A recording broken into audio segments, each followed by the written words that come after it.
नमस्कार, अब दुनिया की फटाफट बुलेटिन में आप सभी का स्वागत है और नजर डालेंगे आज की खास खबर पर। वक्फ कानून को लेकर पश्चिम बंगाल के मुर्शिदाबाद हिंसा के बाद पीड़ितों से मिलने पहुंचे राज्यपाल सीवी आनंद बोस अगले 2 दिन हिंसा प्रभावित इलाकों के दौरे के साथ राहत शिविरों में पीड़ितों से करेंगे मुलाकात। टीएमसी ने राज्यपाल के दौरे पर उठाए सवाल। मुर्शिदाबाद हिंसा में अब करड़ी सेना की भी एंट्री हो गई है। लखनऊ में करड़ी सेना के लोगों ने जलाए मुख्यमंत्री ममता बनर्जी के पोस्टर। ममता ने यूपी के सीएम को कहा था योगी नहीं भोगी है।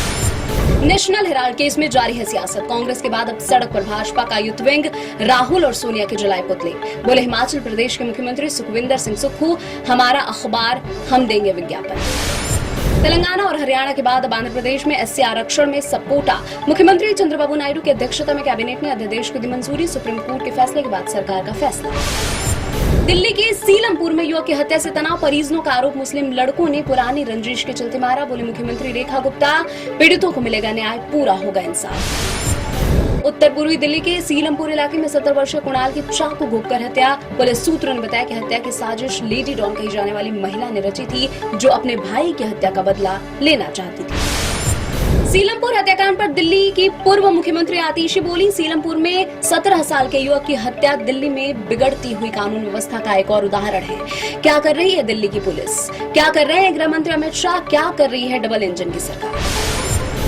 मुख्यमंत्री रेखा गुप्ता ने कहा युवक के परिवार को न्याय मिलेगा। उन्होंने कहा मैंने पुलिस आयुक्त से बात की है, पुलिस हर संभव प्रयास कर रही है। मुझे उम्मीद है कि आरोपी को जल्द ही गिरफ्तार कर लिया जाएगा। यह सुनिश्चित किया जाएगा कि युवक के परिवार को न्याय मिले।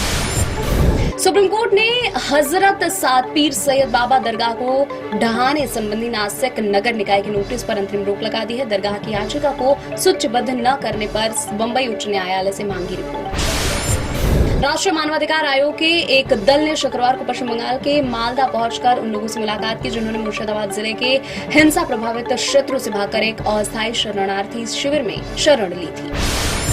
भाजपा नेता अनुराग ठाकुर का दावा, कांग्रेस ने नेशनल हेराल्ड का इस्तेमाल एटीएम की तरह किया। उन्होंने आरोप लगाया कि एक भी पैसा निवेश किए बिना सोनिया राहुल की नजर 2000 करोड़ रुपए की संपत्ति हासिल करने की कोशिश की।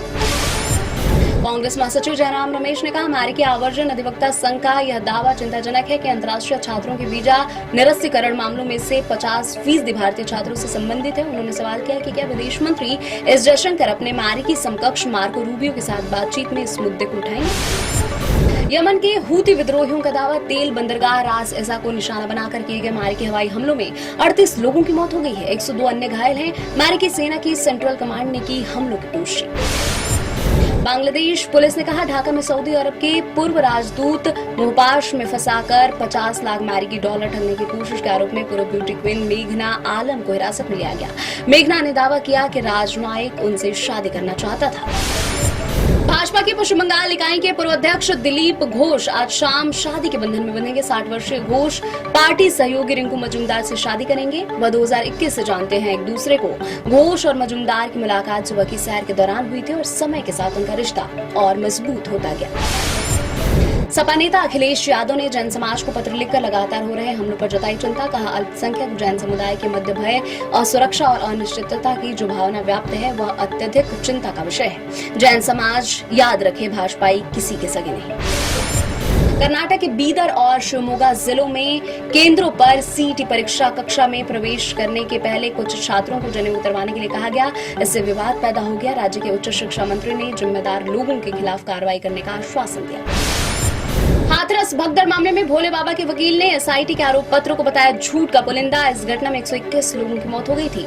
इनमें से ज्यादातर महिलाएं और बच्चे थे। केसरी 2 आज हुई रिलीज। फिल्म जलियांवाला बाग कांड के बाद उसको लेकर अदालत में हुई लड़ाई पर आधारित है। अनोखे विषय और अनूठे किरदार के कारण फिल्म करती है अपील। वेब दुनिया ने दी 3 स्टार। अत्या शेट्टी ने फैंस को दिखाई अपनी बेटी की पहली झलक। एक्ट्रेस ने बेटी का नाम का भी क्या खुलासा। अत्या ने अपनी बेटी का नाम रखा है इवारा, जिसका मतलब होता है गॉड ऑफ गिफ्ट। साल 2023 में क्रिकेटर केएल राहुल से शादी के बंधन में बंधी थी अत्या। ये थी आज की फटाफट बुलेटिन। ऐसे ही ताज़ा अपडेट्स के लिए बने रहे हमारे साथ, यानी कि विजिट करें वेब दुनिया पर।